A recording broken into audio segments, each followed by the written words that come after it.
This is Talk to Seattle, and I'm your host, Jason Rigden. On this episode of the show, I have John Lombard, who is running for Seattle City Council in the 5th District. How are you today? Doing fine, Jason. Thank you. How about you? Doing pretty good. Really enjoying this little streak of sunshine we've had. Yeah, no, it's wonderful. So could you tell me a little bit about yourself, maybe your background and experience? Sure. I grew up here in Seattle, and I've lived here in North Seattle for 17 years. I've been a community leader with Thornton Creek Alliance nearly all that time, and more recently, I organized and led the D5 Community Network, which is the only association of community groups across the entire city council district in the city. We both are aiming to strengthen our relationships with each other and strengthen our relationships with city government and especially our city elected officials. I've actually worked on homeless programs early in my career. I went to college in St. Louis and afterwards ended up working in the mayor's office and served as the liaison for homeless services to the mayor of St. Louis. But most of my career since I moved back to Seattle has been focused on environmental policy in local government and in private consulting. And I guess probably the highlight of that time is I wrote the book, Saving Puget Sound, which came out in 2006 and won a number of awards. So you have a long history of civic engagement. Yeah, I mean, really the entire time I've lived up here in North Seattle, I've been very much involved with the community. And before I moved up here, I lived in Belltown for about 5 years or so. And, I'd been very busy with work at King County Department of Natural Resources for the first part of that. But after I left that position to one that didn't require so much, I actually created and then led the Housing and Land Use Committee for the Belltown Community Council. So was active down there as well. So what made you decide to run for this office in particular? Well, I really think that the current city council has proven unable to address the homelessness crisis that's facing this city. I think we need a balanced and a realistic approach that can better serve the homeless, but also better protect our parks and public spaces and communities. Been talking to a lot of people about that, including Tim Harris, the editor of Real Change, and George Scarola, who's a longtime personal friend, but also had been the city's lead for homelessness for a number of years. Here in District 5, I specifically wanted to run because the incumbent, Councilmember Deborah Juarez, just does not engage with the communities in her district and just does not respond effectively to constituent concerns. There are just enormous community development needs along Aurora and in Lake City, and those communities really need a council member who will work with them to get them addressed. And could you tell me a little bit about your district? Sure. District 5, it's the northernmost part of the city, essentially everything north of 85th besides Crown Hill. It's an area that often does feel forgotten about. It was basically all annexed to the city back in the 50s and sometimes still doesn't feel like it's truly considered part of Seattle. It's the most diverse part of North Seattle. Lake City, Bitter Lake, Northgate, and the Aurora-Licton areas are actually some of the most diverse and also really some of the most vulnerable parts of the city overall. All of those areas rank very high citywide for the risk of displacement due to redevelopment. Right now, District 5 is one of the most affordable parts of the city, which is kind of the secret to its diversity. But who knows how long that's going to last. Northgate is undergoing a huge transformation right now with the Sound Transit line and Simon Properties plans to redevelop the mall. Lake City is changing piecemeal, and one of these days change is going to come to Aurora. So the question is, will the community be a true partner in that change? So then what do you think are the biggest issues facing your district?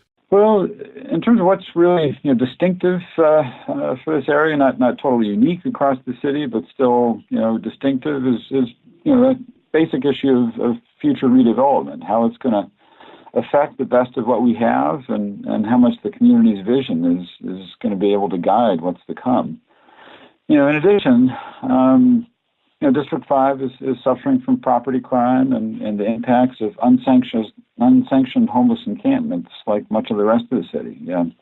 I myself had 4 bikes stolen from my patio on the very day that I announced my campaign for city council.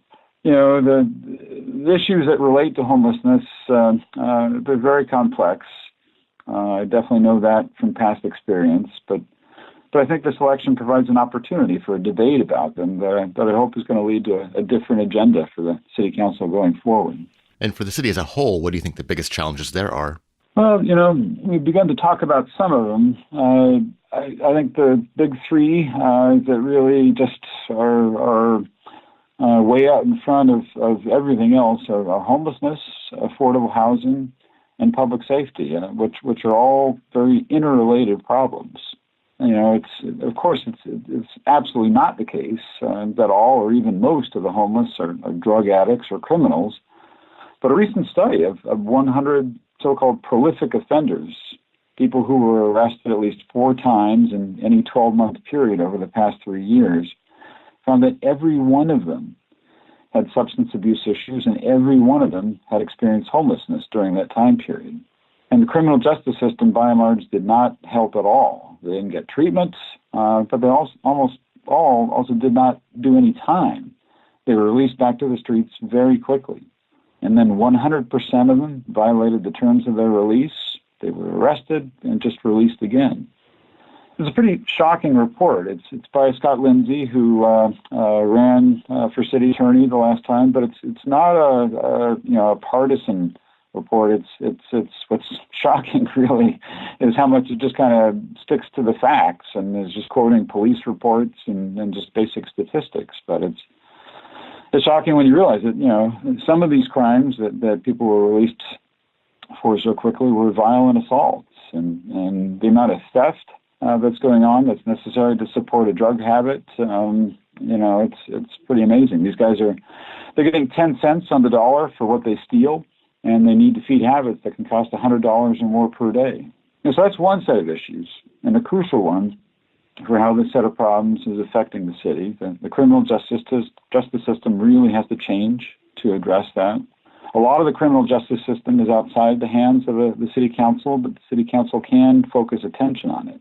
We do have responsibility for the police, and the police are getting very demoralized by the way the rest of the system is handling the people that they're arresting over and over again. But there are other homeless people who are the victims of this criminal element, getting their own stuff stolen and suffering in encampments that can be very scary places. So part of the overall solution too, I think, is to have fewer unauthorized encampments by having more authorized encampments. Nicholsville type encampments that can be safe, where the city can provide hygiene and sanitation services that are almost impossible to deliver to these unsanctioned encampments. It would be nice if we could just house everybody, and obviously we want to house as many people as we can. But we can't house everybody. We just don't have the resources for that. And for those who are homeless, we need to at least bring standards up to a UN refugee camp. It's horrible what people are living with, and we've got a lot of people living in less than third world conditions here in one of the wealthiest cities in the country. So we just can't continue that. And so how can the city help homeless folks? Well, I think the biggest thing is to continue efforts that we are making to try to keep people from becoming homeless in the first place. And if they are homeless, obviously we're going to need to continue with the affordable housing programs we have to provide as much long-term housing as we can. But while they are homeless, the most fundamental equation is between sanctioned encampments and unsanctioned encampments, and the proliferation of unsanctioned encampments across the city, across parks and natural areas and green belts. Is not only taking public spaces that really belong to everybody away, but it's putting people in places where we can't really provide just basic, bathrooms and hygiene services. There is no place in all of District 5 where homeless people can just simply go to take a shower. None. The study that the city auditor did recently of these unsanctioned encampments and the restroom facilities that are available to them, they applied UN, refugee standards for, what the number of restroom facilities that would be needed, and the number was well above 200. We have 6. So it's just, it's got to change, and it's amazing to me that it's gotten into the state that it has. Another big issue is transportation. What can the city do to help our transportation system? There's a lot already happening with transportation in this city, with the big squeeze downtown and ST3 with Sound Transit. We're still working off of the Move Seattle levy, and a few years ago, city voters passed a tax to expand transit. In District 5, you've got the fundamental issue of sidewalks, which is just a massive inequity with the rest of the city. It's kind of what we're known for in many ways.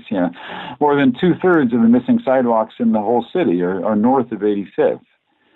There really needs to be some basic long-term plan that the city commits to redress that inequity. It's too expensive, and it's really not necessary to provide full sidewalks in all of those missing places. But we need and we deserve sidewalks in our urban villages and in the Northgate Urban Center, and we need safe routes to schools.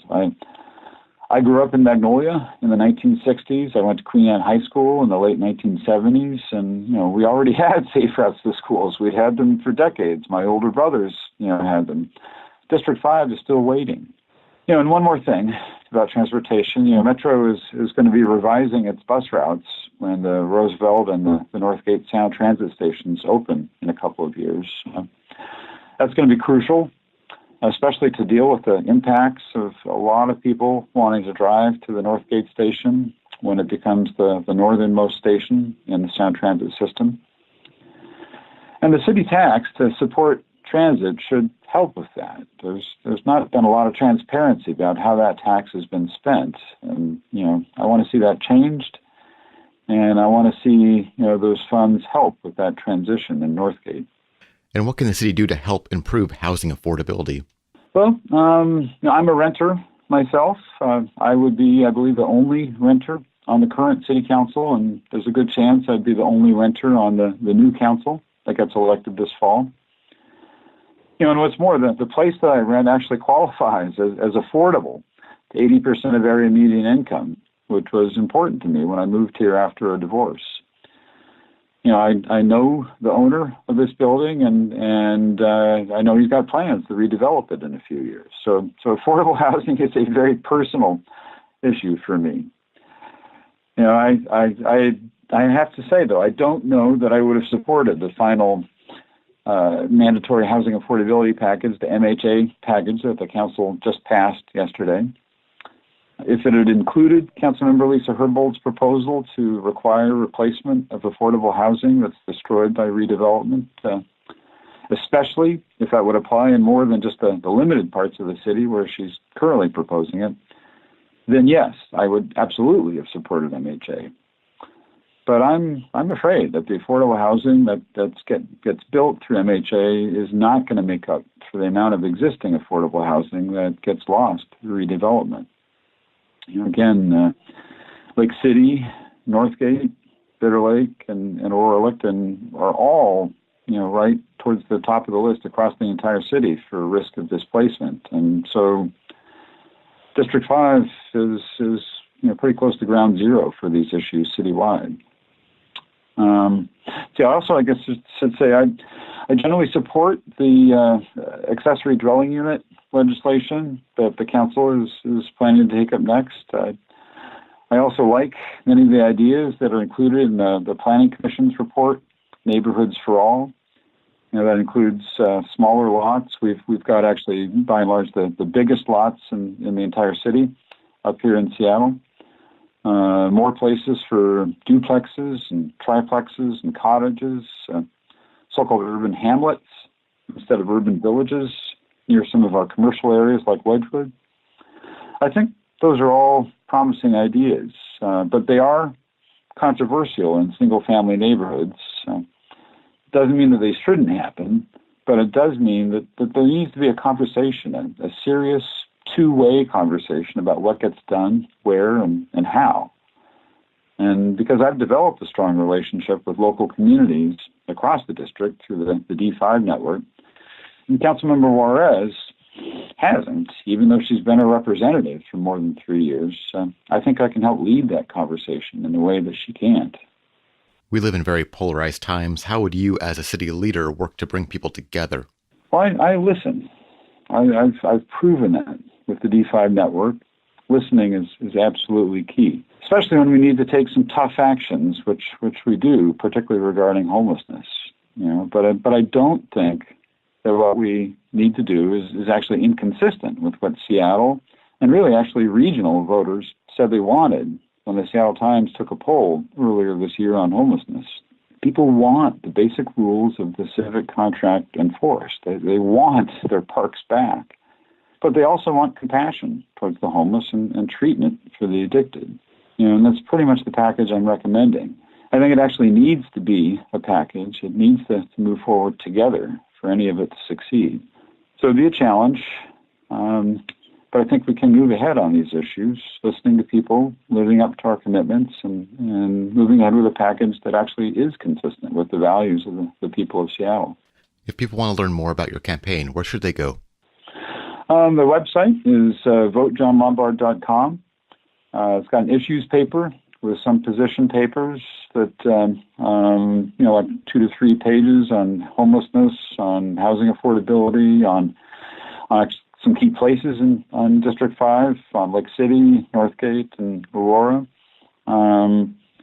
It's really pretty unique across all the city council candidates that I've been aware of across the city that, to provide that level of detail about what the candidate thinks on the issues. And you can also certainly donate there and sign up for democracy vouchers because I am planning to use that. I still need a few more donations to qualify, but I'm pretty close. And can also volunteer there. Well, thank you so much for coming on the show.